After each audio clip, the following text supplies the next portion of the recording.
요한계시록 15번째 교재입니다. 오늘은 5장 말씀을 살피는 차례입니다. 저와 여러분들이 이 계시록을 살필 때 주의해야 되는 것이 있습니다. 지난주에는 어떠한 말씀을 했냐 그러면 계시록에 나오는 표현들이 있다. 그런데 그 표현들은 모두 실질적인 표현을 하는 것이 아니라 깨달음과 영적인 의미를, 교훈을 주시기 위한 영적 의미를 담는 것이다. 이런 말씀을 드렸습니다. 이렇게 표현뿐만이 아니라 계시록을 이해할 때 중요한 것이 있는데 그것은 시간의 흐름에 대한 정의를 해야 된다는 것입니다. 특별히 6장부터는 이제 시간 속에서 이루어지는 많은 일들이 시작되어집니다. 인재앙, 그 다음에 나팔재앙, 그 다음에 대접. 이런 식으로 인나팔 대접을 향하여 시간적으로 흐르는 것 같습니다. 하지만 우리들이 분명히 이해해야 되는 것은 무엇이냐 그러면 이 계시록의 시간의 흐름은 우리들이 알고 있는 이렇게 차근차근의 시간의 흐름이 아니라는 것입니다. 차근차근의 시간의 흐름이 아니라 우리들이 요한계시록 1장에서 살펴보았듯이 무엇이라고 하나님께서는 당신을 계시하셨냐 그러면 나는 이제도 있다. 어제가 먼저가 아니라 이제도 있고 어제도 있고 장차 올 자다. 이렇게 말씀을 하고 있다는 것입니다. 주님에 대한 표현이라는 것이죠. 그래서 계시록의 먼저의 시간은 언제나 항상 오늘이라는 시간 가운데 있다. 계시록의 모든 내용은 오늘이라는 시간 가운데 있다. 하지만 이 오늘이라는 시간을 이해할 때에 계시록에서의 6장, 7장, 8장의 흐름 가운데 있는 그 시간의 연속의 차근차근의 순서적인 시간의 흐름이 아니다라는 것입니다. 왜냐 그러면은 이 말씀은 말세를 향한 말씀, 말세를 향한 말씀이라는 것은 예수님의 초림부터 예수님의 재림을 한 시간 안에 보는 말세의 시간이라는 것입니다. 그러니까 사도 요한도 어떠한 시간에 살았냐 그러면은 말세의 시간 가운데 있었고, 그리고 초대교회의 성도들도 어떠한 시간 가운데 있었냐 그러면은 말세의 시간 가운데 있었고, 그런데 시간적으로 2000년이 넘는 시간을 지난 저와 여러분들도 똑같이 어떠한 시간에 있어요? 말세의 시간 가운데 있다는 것입니다. 우리의 지적인 이성으로는 잘 이해가 되어지지 않지만 하나님께서 보시는 시간은 이렇게 같다는 것입니다. 이것을 이해를 해야지 계시록이 풀릴 수가 있는 거예요. 시간의 연속적인 흐름으로 계시록을 설명을 하려고 그러니까 억지로 되어지는 것입니다. 하나님의 시간을 대하여 말했죠. 하나님의 하루가 1000년 같고 하나님의 1000년이 하루 같다. 이것은 하나님의 시간이라는 거예요. 하나님의 시간. 우리의 시간이 아니라 하나님의 시간 가운데에 하나님의 말씀을 바라보고, 그러나 언제나 이 하나님의 시간은 현재, 지금 나에게 말씀하십니다 라는 것입니다. 그렇지만 이 나에게 말씀하심도 지금의 단어로 그것을 이해하는 것이 아니라 먼저는 요한계시록이 기록되어져 있는 그 시간의 언어를 이해한 다음에 오늘의 말씀으로 다시 이해를 해야 된다. 그렇지 않으니까 이 요한계시록을 너무 어렵게 생각하게 되어지고 이 요한계시록을 향하여 억지로가 되어진다는 것입니다. 쉽게 말해서 요한계시록 하면은 혹시라도 모르더라도 그 중심적인 내용이 누구이시다? 예수이시다. 예수 그리스도를 통하여 그 모습을, 표현을 바라보는 연습을 하고 예수 그리스도의 복음의 일하심을 통하여 그 계시록의 시간을 보는 연습을 하게 되어지면 혹시라도 저와 여러분들이 이 계시록을 완벽하게 이해하지는 못하더라도 하나님의 마음과 뜻을 이해하는 데는 부족함이 없다. 이렇게 생각을 합니다. 우리들이 어찌 요한계시록에서 나와 있는 한 구절 한 구절을 다 알 수가 있겠습니까? 그러나 복음의 담대함이 뭐라 그랬어요? 다 알기 때문이 아니라 그것을 확신하기 때문에 담대함이 생기는 것입니다. 요한계시록도 마찬가지예요. 요한계시록에 대하여 우리들이 구절구절 다 알지는 못하더라도 뭐하기 때문에? 확신하기 때문에, 예수 그리스도로 이 요한계시록을 확신하기 때문에 우리들이 다 담대할 수 있는 것입니다. 이것을 이해를 하시고 오늘 말씀 들어가 보도록 하겠습니다. 4장을 통해서요, 하나님께서 시선을 가지고 보도록 하신 것이 있어요. 계시록 4장에서의 가장 큰 시선은 무엇이었냐고 그러면 하늘 보좌였죠. 그러나 그 하늘 보좌에 어떠한 앉아 계신 이가 있다라는 성부를 향한 시선을 우리에게 말씀하셨어요. 성부 하나님에 대한. 그리고 5장 말씀을 보면은요, 우리의 시선을 이렇게 말씀합니다. 우리의 시선, 우리의 믿음의 시선이 어디를 향할 수 있도록 하냐 그러면은요, 첫 번째 어디예요? 하나님께서 보좌에 앉아 계시는데, 보좌에 앉아 계시는데 그 앉아 계신 이의 오른손에 무엇이 있다라고 말씀합니까? 그렇죠. 두루마리가 있다라고 이 두루마리를 향하여 우리의 시선을 가지고 갑니다. 그런데 그 두루마리에 대하여 질문을 합니다. 두루마리에 대한 질문이 무엇입니까? 2절 말씀에 누가 그 두루마리를 펴며 그 인을 떼기에 합당하냐? 누가 펼 것이냐? 누가 인을 떼기에 합당하냐라는 질문을 듣습니다. 그럴 때에 사도 요한이 4절 말씀에 어떻게 하였다라고 말씀합니까? 예? 울었다, 크게 울었다라고 말씀을 합니다. 저와 여러분들의 시선이 두루마리에 있습니다. 하나님께서 보좌에 앉아 계시잖아요. 그의 오른손에 무엇이 들려 있습니까? 두루마리가 들려 있습니다. 그런데 그 두루마리를 보거나 인을 떼는 자 있느냐? 그럴 때 없다 그러니까 사도 요한이 울었다. 그런데 이 시선이, 두루마리를 향한 시선이 옮겨지도록 하고 있는 것이 또한 5장의 말씀입니다. 어떻게 옮겨지느냐? 없다라는 그 말 앞에, 그 상황 앞에 요한이 울었죠. 그러나 들립니다. 어떠한 소리가 들리냐 그러면은요, 5절과 6절 말씀에 있다라는 거예요. 누가 있냐 그러면은 유다 지파에 사자가 있다. 또 다윗의 뿌리가 있다라고 말씀하고 있어요. 그리고 그분이 누구이시다? 어린 양이시다라고 말해요. 어린 양이시다라고 말씀합니다. 그래서 우리의 시선이 첫 번째 5장은요, 무엇을 향하여 보게 하였다고요? 두루마리. 그런데 그 두루마리에 멈춰 있는 것이 아니라 5장에서 진짜 우리들이 시선을 보아야 될 시선을 옮기고 있어요. 어디를 향하여? 어린 양을 향하여 움직였다라고 말씀합니다. 그런데 우리들이 5장을 이해할 때요, 이 5장을 잘 이해해야지만 이 성경을, 이 계시록을 잘 이해할 수 있는데, 그러면 이 두루마리라는 것이 뭐냐는, 보좌의 우편에 앉아 계신 이의 오른손에 있는 두루마리라는 것이 무엇이냐는 것입니다. 이 두루마리를 알기 위해서는 누구를 알아야 되냐 그러면은 어린 양에 대한 것을 알아야 돼. 이 관계를 통하여 두루마리에 대한 내용을 우리들이 이해할 수가 있다는 것입니다. 특별히 우리의 시선인 어린 양에 머무르게 합니다. 이 어린 양은요, 계시록에는 몇 번 기록되어져 있다고요? 29번이 있습니다. 그 첫 언급이, 요한계시록에서의 어린 양에 대한 첫 언급이 5장 6절 말씀에서부터 시작되어집니다. 자, 보세요. 두루마리에 대하여 질문이 있었습니다. 합당하냐? 누가 펴고 누가 뗄 것이냐? 그럴 때에 9절과 12절 말씀에 어떠한 소리가 들립니까? 뭐라 그럽니까? 합당하다. 두루마리에 대한 질문? 합당하냐? 누가 합당하냐? 그럴 때에 들릴 때의 찬양이 내 생물에, 그리고 24장로에, 그리고 만만과 천천의 수많은 천사의 찬송 가운데에 합당하다라고 말합니다. 그 합당하신 이가 누구냐 그러면은 어린 양이라는 거예요. 그 어린 양. 그러면 그 합당하신 어린 양, 왜 그러면은 합당할 수 있냐 그러면은 그 어린 양이 뭐 했기 때문이다? 응? 그렇죠. 죽으셨다. 그분이 뭐 하셨다?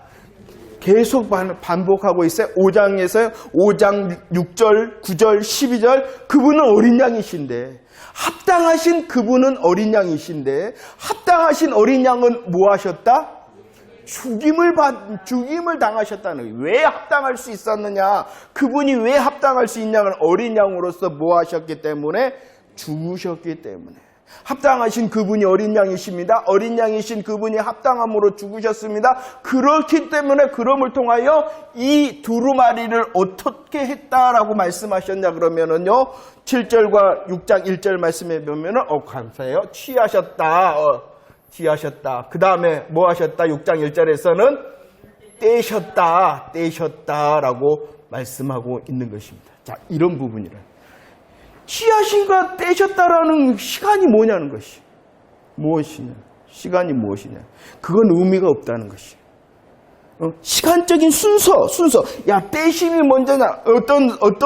어떤 신학자는요, 무엇을 통하여 많은 시간을 보내냐 그러면은요, 5장 2절 말씀을 한번 보면은, 누가 두루마리를 펴며 그 인을 떼기에 합당하냐? 그러면은 여러분들 우리의 지적인 능력을 보면 인봉이 되어져 있는 편지가 있어요. 그러면은 무엇이 먼저예요? 떼는 게 먼저예요? 펴는 게 먼저예요? 그런데 오늘 말씀에 보면은 뭐가 먼저 나왔어요? 이게 맞냐? 틀리냐? 이것을 연구하는 사람이야. 이 시간이 어떻게 된 거냐라는 것을 연구하는 거예요. 그러면서 많은 논문을 써. 참 희한하죠. 그런데 그렇지 말아야 돼요. 우리들이 정말로 오늘 또 5장에서는 시선이 있다. 두루마리다. 맞아요. 두루마리. 그래서 우리들이 지금 두루마리가 무엇인가에 대하여 의미를 살펴보고 있죠. 하지만 그 두루마리에 멈춰서는 안 된다는 것이죠. 어디를 향하여 나가야 돼요? 어린 양. 왜냐 그러면 성경 요한계시록의 중심이 뭐니까? 예수. 바로 우리 중심을 향한 그 시선이 무엇인가를 놓치게 되면 다른 곳에 우리의 마음과 생각 그리고 시간을 쓰게 되어진다는 것이에요. 자, 보세요. 아무튼 합당하다 두루마리의 질문은 누가 합당하냐는 것이. 누가 합당하십니까? 어린 양이. 왜 어린 양이 합당하시다고요? 그분이 죽으셨기 때문에. 그래요. 어린 양 대신 어린 양이십니다. 그분이 합당하시기 때문에 어떠한 결과를 가지고 왔냐 그러면은 취하셨다. 두루마리를 가졌다. 그리고 그 두루마리를 뭐 했다? 인봉된 것을 떼셨다라고 말씀을 드립니다. 그럼 더 구체적으로 한번 살펴보도록 할게요. 두루마리에 대한 설명을 성경에서 하고 있어요. 두루마리. 뭐라고 한번 성경은 그건 한번 읽어볼게요. 먼저 우리의 시선이 두루마리에 있으니까 5장 1절 계시록 5장 1절 말씀 한번 읽어보도록 하겠습니다. 시작. 내가 보매 보좌에 앉으신 이의 오른손에 두루마리가 있으니 안팎으로 썼고 7인으로. 세 가지 말씀을 하고 있죠. 첫 번째, 두루마리는 뭐 한다? 두루마리는 어떻다라고 설명하고 있어요. 두루마리는 아니죠. 그러죠. 1, 2, 3 제가 써놨는데. 자, 뭐라 그랬어요? 보좌에 앉으신 이의 오른손에 있다라고 말합니다. 이 두루마리는 어떠한 것이냐? 보좌에 앉으신 성부의 어디에? 오른손에 있다. 이 말은요, 이 두루마리의 기원, 이 두루마리의 시작이 누구로부터인가를 설명하고 있어요. 이 두루마리의 기원, 시작이 누구라는 것입니까? 우리 하나님, 성부 하나님이 기원과 시작이라는 것입니다. 기원과 시작 대신 우리 하나님께서 오른손에 붙잡고 있기 때문에 무엇 하시냐 그러면은 그 두루마리의 주권자, 주인이 되신다는 것이죠. 두루마리의 주인이 되실 뿐만 아니라 그 두루마리를 집행하실 수 있는 분이 누구시냐 그러면은 우리 성부 하나님이시다는 것이. 오른손은 능력을 말하는 것입니다. 오른손은 능력을 말하는 시작, 기원. 시작과 기원. 이 두루마리의 시작과 기원이 누가 되신다는 것입니까? 성부 하나님. 이 두루마리의 주인이 누구시라는 것입니까? 주권자, 주인이 되시고 주권자가 되신다는. 그리고 그 두루마리의 모든 것을 집행하실 수 있는 분이 누구라는 것입니까? 그러죠. 집행자가 성부 하나님이 되어진다는 거예요. 그래서 오른손에 있다. 오른손에 있을 뿐만 아니라 두 번째, 두루마리를 어떻다라고 설명하고 있습니까? 안팎으로 글이 써져 있다는 것은 이것은 무엇을 말하고 있냐 그러면 완전하다는 완전. 완전하다.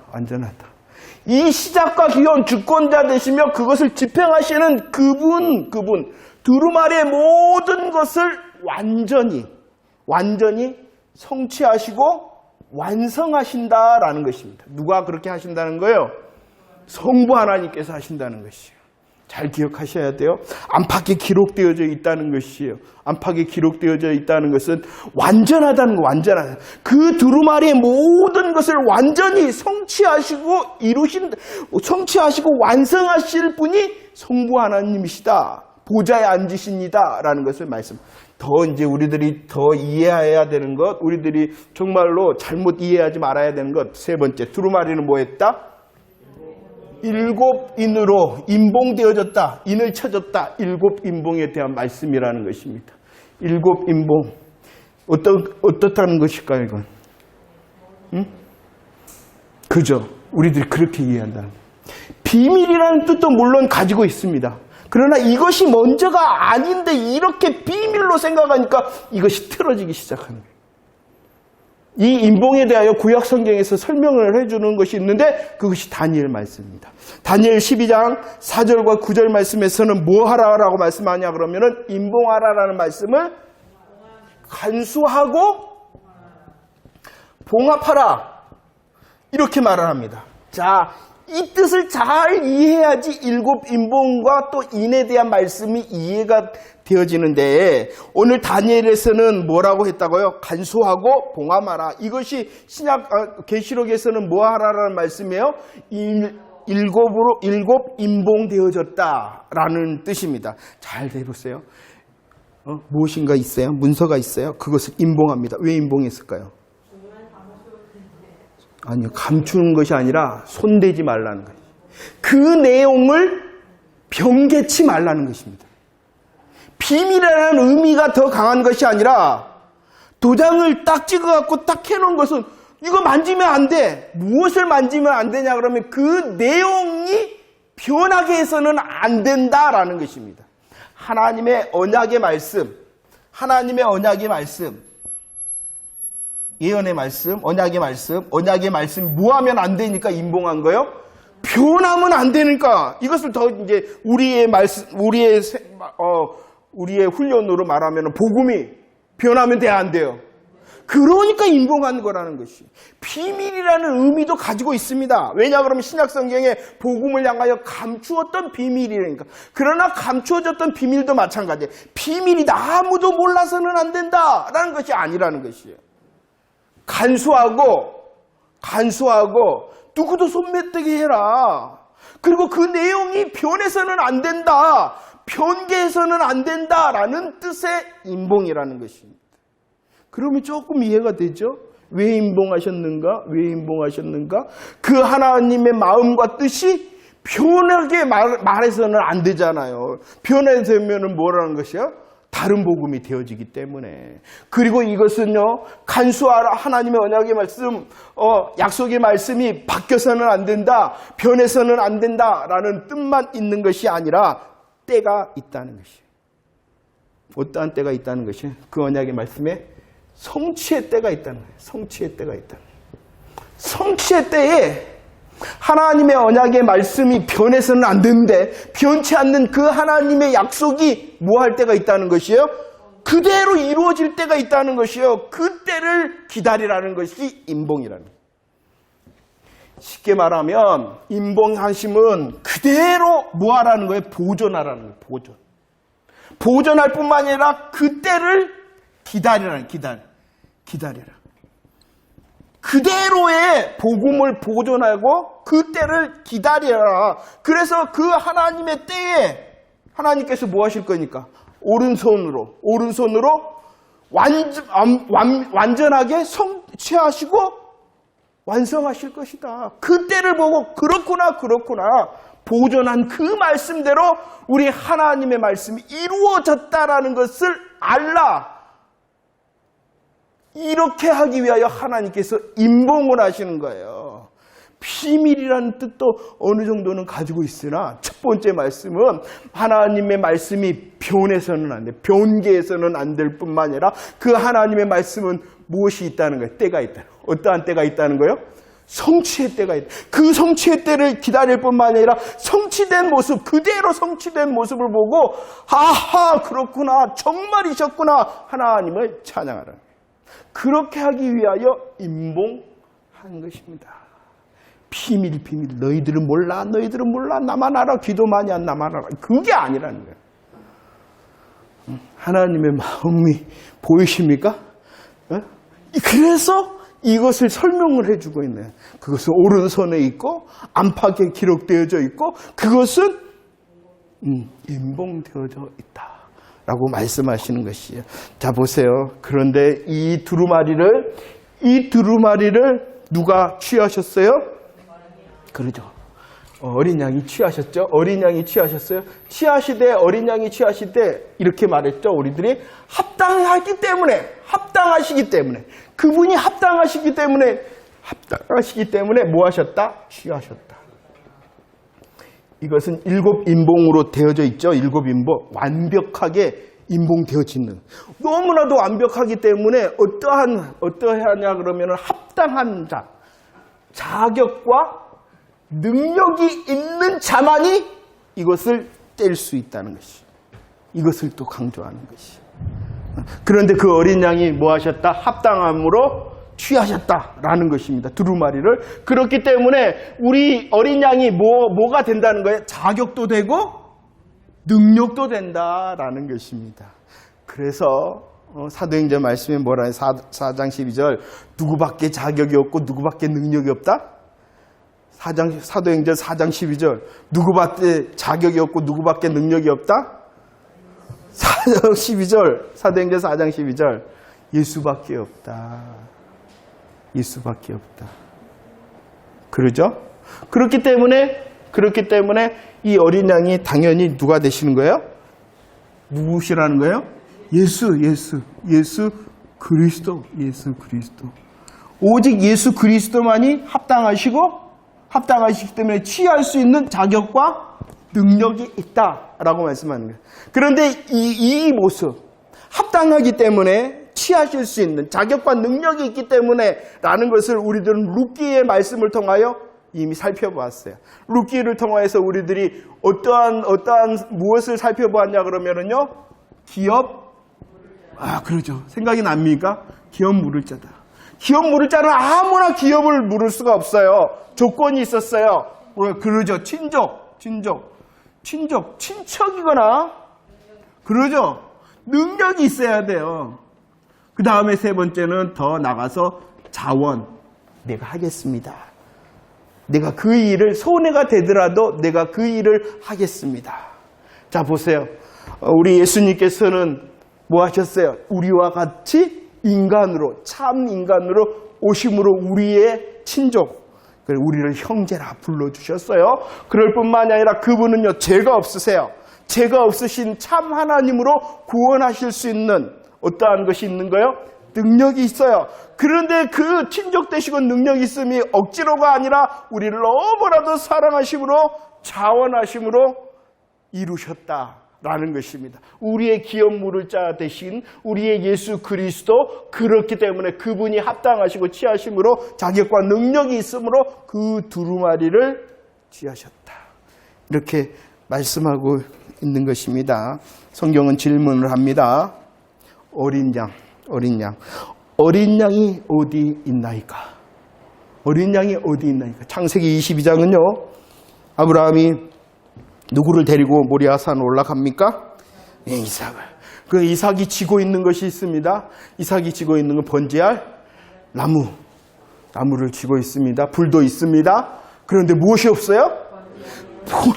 어린 양이 없습니다. 아버지, 번제할 어린 양이 없는데요? 그러니까 아브라함은 직접적으로 대답을 못했어요. 그러나 하나님께서는 대답하십니다. 출애굽기를 통해서는 뭐라고 대답하느냐? 번제할 어린 양이 어디 있습니까? 질문하자. 뭐라고 했냐 그러면은 유월절 어린 양이다. 이렇게 하나님이 대답을 해주셨어요. 하나님께서 유월절 어린 양이라 대답하셨을 뿐만이 아니라 뭐라고 말씀하셨냐 그러면은 요한복음 1장 29절 말씀에 뭐라고 대답하셨어요? 세상 죄를 지고 가는 하나님의 어린 양이다 라고 말해요. 준비되셨다는 거예요. 준비되셨다는 것이요. 이 준비되셨다. 여호와의 산에서 준비하셨다. 뭐예요? 여호와 이레. 어린 양. 합당하심으로 두루마리를 취하실 그분은 성부 하나님께서 오른손으로 뭐 하신 거예요? 계획하시고 집행하시는 것이죠. 집행하시고. 그리고 뭐 하셨다는 거예요? 준비하셨다는 것입니다. 준비하셨다는 것입니다. 그분이 예수 그리스도이심을 믿으시기를 바랍니다. 그분이 참 사람으로서 우리의 친족이 되시고 죄가 없으시는 참 하나님으로 능력이 되실 뿐만 아니라 저와 여러분들을 사랑하심으로 자원하셨음을 믿으시기를 바랍니다. 그래서 다시 강조되는 것이 무엇이냐? 준비된 그 어린 양이 뭐했다? 6절, 9절, 12절 뭐했다? 죽임을 당하셨다. 죽임을 당하셨다. 자, 그러면 정리를 하면서 이제 그러면 두루마리의 내용이라는 것을 직접적으로 하나님께서 말씀하시지 않았으나 이 5장 말씀을 통하여 두루마리라는 것이 뭐냐는 거예요. 두루마리라는 것이 뭐냐는 것은 두루마리의 내용이 뭐냐는 것이에요. 두루마리의 내용이 뭘까요?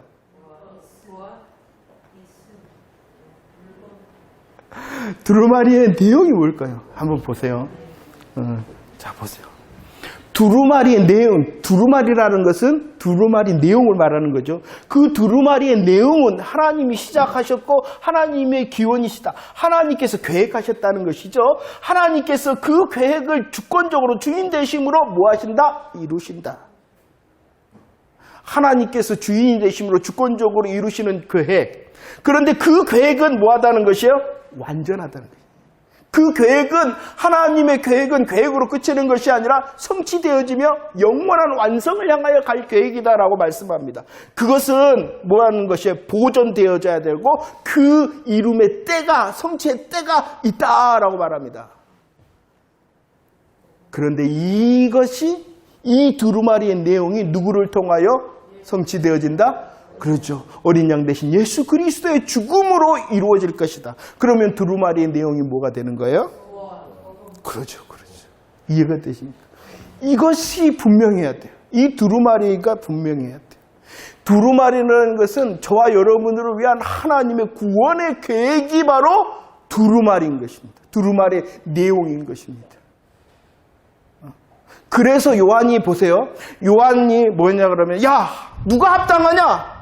누가 이 두루마리를 펴거나 보거나 뗄 수 있는 자가 있느냐 그럴 때 없다 그럴 때 사도 요한이 뭐 했어요? 울었다. 그 두루마리가 하나님의 구원의 계획이 임봉되어지지 않았다는 것은 뭐냐 그러면은 하나님의 구원의 계획이 성취되지 않았다는 것이에요. 그러면 성취되지 않았다는 것은 구원의 역사가 이루어지지 않았다는, 그렇기 때문에 요한이 울었다는 것이. 착각을 하는 것이 있는데 이 두루마리를 심판의 내용으로 착각을 해요. 아니야.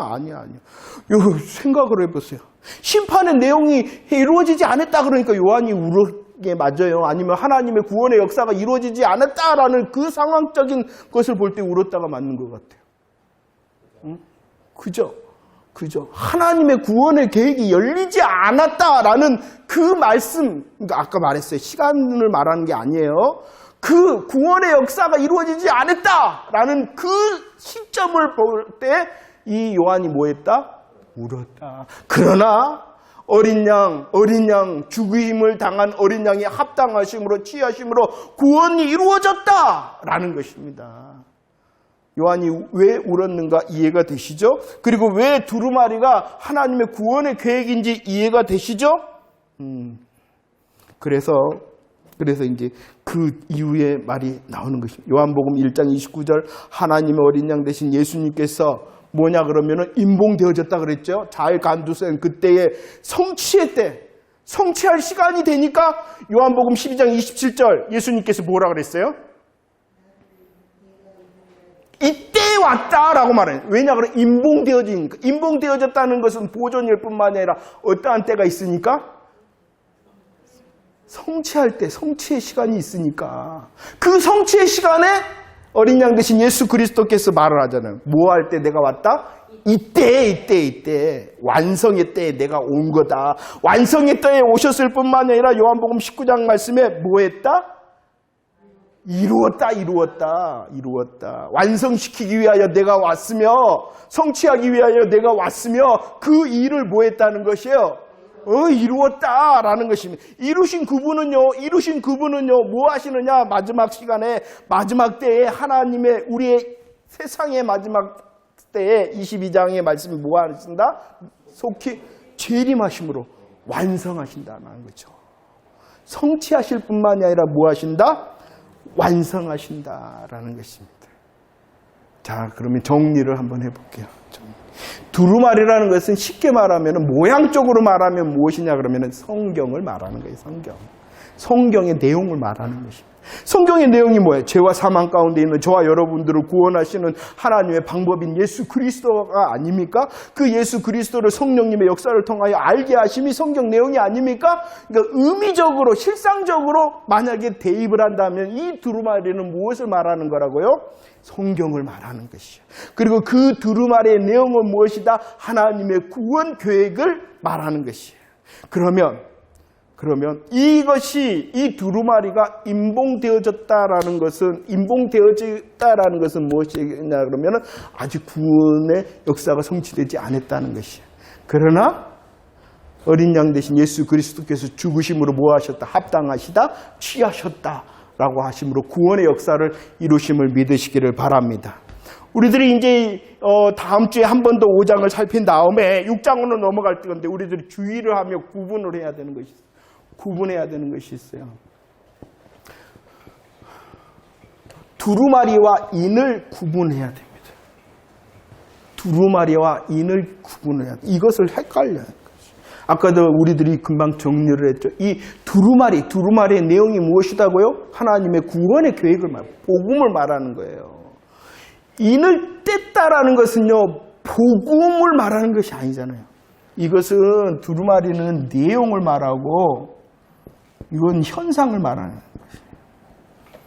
인을 뗐다라는 것은 두루마리의 내용이 아니에요. 6장이 이제 인을 뗄 때 막 말들이 나오고 막 세상이 이렇게 막 하고 인뿐만이 아니라 대접과 나팔이, 이것은 두루마리의 무엇이 아니다? 내용이 아니에요. 그 두루마리의 내용이 이제 성취되었을 뿐만이 아니라 갈보리의 십자가를 통하여 성취되었을 뿐만이 아니라 내가 다시 뭡니까? 오늘 말씀에 내가 속히 오리라 하신 그 재림의 완성을 향하여 나가잖아요. 성취되었어요. 복음은 뭐 하셨다? 성취되었어요. 그러나 이 성취는 또 다른 시간을 향하여 달려가는데 어떠한 시간을 향하여 달려가냐 그러면은 완성을 향하여 달려가는 거예요. 이해되셨죠? 이 시간 가운데에 있는 것이 인과 나팔과 대접이지, 이 인과 나팔과 대접이 두루마리의 내용은 아니다. 이해가 되십니까? 이걸 구분을 해야지. 안 그러면은 계시록이 무서운 거예요. 이 두루마리가 무서운 거예요. 두루마리는 저와 여러분들을 위한 하나님의 구원의 계획이니 무서울 이유가 없는 거죠. 복음 안에 있는 자에게는 하나님의 영광을 찬송하고 정말로 주의 말씀대로 이루어졌습니다. 감사합니다. 라는 찬송의 내용이 두루마리가 되는 거예요. 그래서 다음 주에 보면은 누가 찬송합니까? 내 생물도 찬송하고 24장로도 찬송하고 만만과 천천의 천사들도 찬송할 뿐만 아니라 모든 피조물도 찬송하는 거예요. 왜냐 그러면은 구원의 역사이기 때문에. 응?